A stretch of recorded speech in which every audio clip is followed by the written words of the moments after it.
We're looking at rehabilitation and vindication in terms of how it affects, whether it matters in the coming elections. Now, Professor Holmes, let me ask you, if you were looking at going into 2010, how much of it, in terms of the public perception and the public criteria for their voting, will be determined by past issues? How much of it will be to settle 2001, to settle 2005, and how much of it will be purely looking forward in terms of whatever people want for the next administration? I don't think it's a competition between administration and opposition to begin with. So you're not really looking at the previous record of an administration, especially if the figurehead, I mean, not figurehead, if the person, the standard bearer, the incumbent, really withdraws from any direct involvement in terms of pronouncing administration bed for that matter. So it's more in terms of issues. But that's an assumption, huh? That's assuming. If the president does not anoint someone, or if her coalition does not appoint someone, you're saying then that takes it off the table. The coalition will definitely have a bet. But it's a question of how overt the anointment is, you know. Yeah, I don't think it's going to be... Because of the kiss of death. This I don't think it would be overt in that regard, because everyone has been saying that it may be a kiss of death. But again, it's not a question. The elections would not be a competition among people who would be working with track records of previous performance with regard to the position they're vying for. Everyone, except for one, had not been president in the past.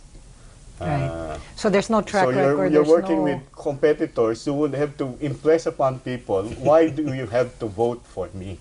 Still has to be a beauty contest. Which brings us to your no, survey. But this brings up, for example, let me just interrupt.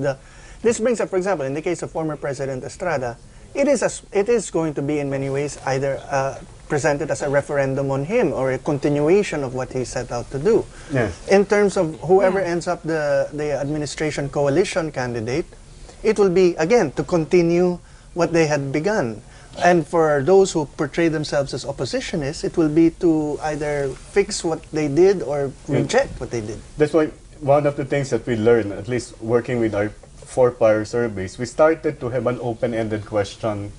After the respondents were asked who they will vote for, we asked them, why are you going to vote for that person? So the answers emerged from them spontaneously. Open-ended and verbatim. And in the last survey that we had, it appears that the major reason is that the person that they prefer is a person who has shown that there is a performance that is concrete. And to say that person had given out houses in the past. So you cut across many issues, aspirations that people think that a candidate who they now prefer would be able to deliver. Then how do you explain then, Professor, if we take in this latest survey about the presidential aspirants, wherein the so-called, front runner is a person who has never given anyone a house, who has never had a record of being good to the poor, or anything like that. It's probably an LC defect. Remember to Manolo's topic tonight, it's the fact that the Aquino legacy is not a perfect one. No, Cory Aquino's own legacy was to serve as a bridge from the Marcos dictatorship to a democratic society. But what happened was, as we know, there was a kind of restoration of the old oligarchies, so on, and the kamag-anaks and all that kind of stuff. So it is a noble legacy, yet it is flawed. And so in a sense, Manolo's topic does apply to Noy Noy very pertinently, because he would now have the opportunity to perhaps perfect. But Luisita, but again, this is relevant in that may be how Noy Noy and many of his supporters view it. Is it how the public would view it? Because, for example, if this ties in, if you were saying that up to now, people were looking for, in many ways, a very concrete manifestation. But then you have an aspirational candidate here. So how is this playing out? Well, unfortunately, number one, I don't have a copy of the survey that Leah is referring to. Number two, we have not run Noy Noy in the past, at least not in that last survey that we had. Perhaps, I would not second guess how it will turn out if we put him in the list. But I would tend to agree, to a certain extent. Again, our surveys, when we do our surveys, the first thing that we alert people to would be the conditions that obtained when we were doing the field work. Yes. Prior to and at the time It's a the snapshot. field work. It's Yeah, a snapshot. snapshot. It's a picture. And those conditions would definitely affect the way that people view certain individuals or personalities. When we did our last survey, for example, that was July 28 to August 10. July 28 to August 1, the former president, the late President Corazon Aquino, was still in the hospital. She died August 1, and then, of course, up to August 10. You know, we class rated President Aquino. We saw a significant leap in terms of her class rating prior to her, from the time that she died.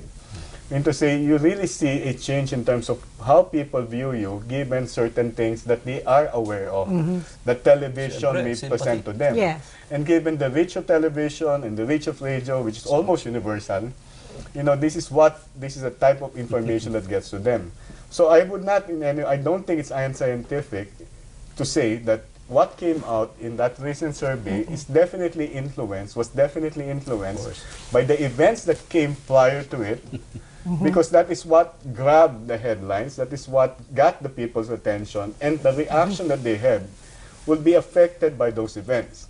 Now, from that time up to the filing of candidacy, which is November 30, and during the campaign, those other conditions events would will Then change. everything will change. Oh, naman. And, you know, it's now a question of whether you will be able to sustain, regardless of who the candidate is, their preferences right now. Yeah.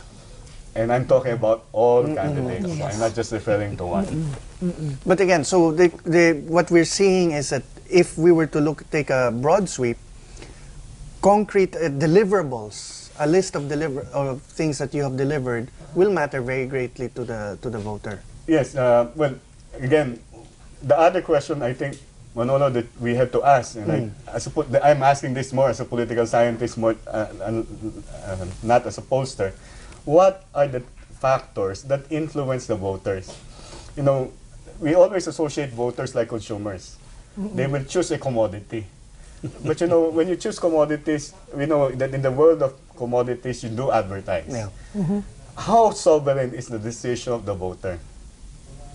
Definitely, the Filipino voter, and no voter for that matter, can be completely sovereign. But there are certain things